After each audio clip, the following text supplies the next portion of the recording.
Kilomita 1987 kusini kutoka mji mkuu wa Uchina Beijing, utakuta kijiji cha Huangluo ambacho linaishi kabila la Red Yao almaarufu kama Wayao wekundu. Kijiji hicho cha Huangluo sio kijiji cha kawaida, kina maajabu makubwa na huvutia makundi makubwa ya wageni. Ni kwa sababu ya sifa yake, na sifa yake kubwa ya kijiji hicho ni kuwa na wanawake wengi zaidi ambao wenye nywele ndefu zaidi duniani. Hiyo ilipelekea mpaka kuvunja rekodi ya Guinness Record Book kuwa kijiji chenye wanawake wenye nywele ndefu zaidi duniani. Kulingana na data za utafiti, katika kila kaya 60 kuna wanawake zaidi ya 120 ambao wana nywele nyeusi kiasili na ndefu kuanzia mita 1 na mpaka 2 na kuendelea, na uzito wa nywele hizo ni zaidi ya kilo 1.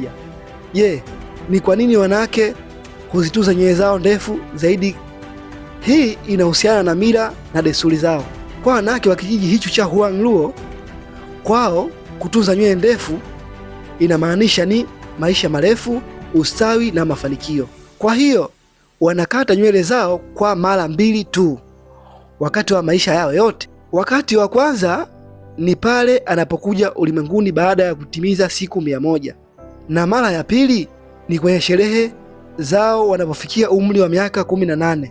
Baada ya hapo wanaendelea, baada ya kuolewa huzitunza na kukaa na kuishi na watoto wao wakiwa na nywele ndefu katika familia zao.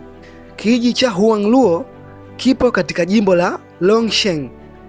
Ndiyo sehemu pekee ya kuona wanawake wa kabila la Yao na nywele zao ndefu.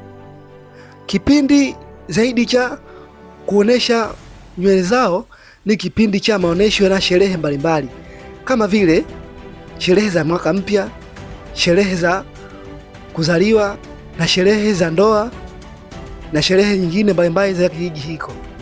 Wakati wa sherehe, wanawake waliofikisha umri wa miaka 18 huzikunja nywele zao vizuri kabisa. Kwa hivyo huwezi kuona nywele ndefu zikigusa mpaka chini ya ardhi. Mpaka wakati wa kucheza kwenye majukwaa ya maonyesho na sherehe zao, hapo sasa unaweza kuona wanawake wa eneo hilo wenye umri wa miaka 18 wakicheza na kuchezesha vichwa vyao na nywele zao kuziruhusu kutua mpaka chini ya ardhi na kuning'inia vizuri, na hivyo kugusa ardhi tayari kwa kuzikata.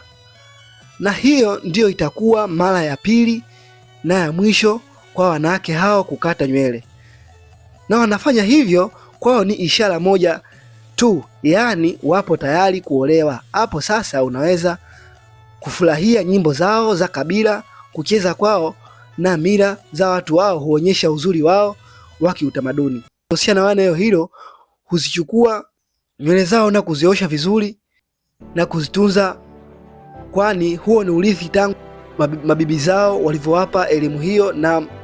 Na muda mwingi katika sherehe zao kuna sherehe maalum ambazo zinatumika kukata nywele zao wanapofikia umri wa miaka 18, kama sherehe ya maonyesho, sherehe ambazo alimaarufu kama sherehe za nguo nyekundu. Hivyo wanawake wote huvaa nguo zao nyekundu baada ya kuziosha vizuri na kuzikausha katika tamasha la nguo nyekundu. Ikiwa mwanaume akiona mwanamke ambaye hajaolewa na nywele zake zimekatwa, inabidi aishi na familia yake kama mtoto kwa miaka 3 ili nywele zikue.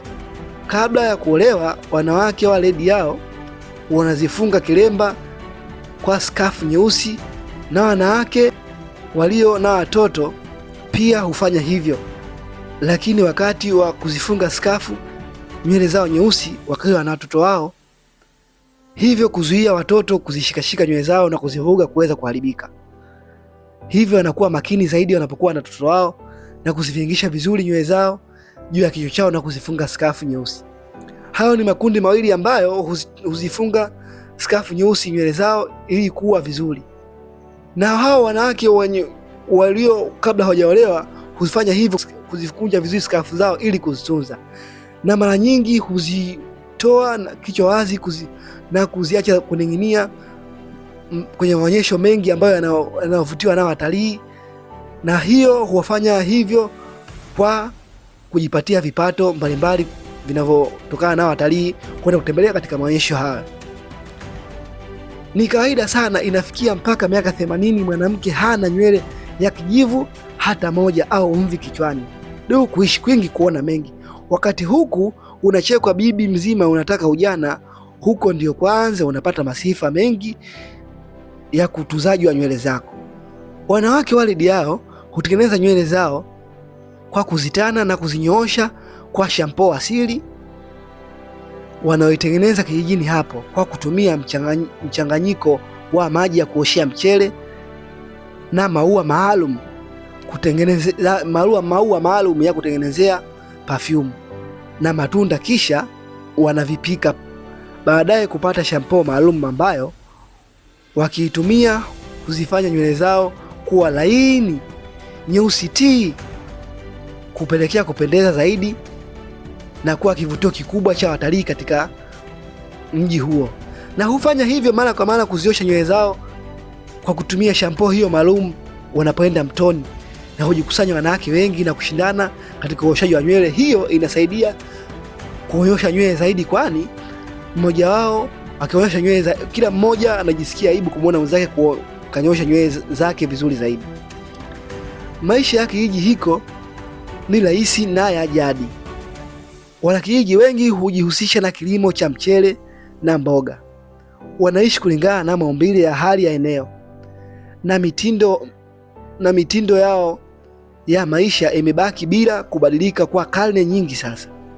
Wageni wanaweza kupata maisha ya amani kijijini hapo, kufurahia mazingira mazuri na hata kukaa katika nyumba za wageni wa jadi, hivyo kupata ladha ya tamaduni ya hapo.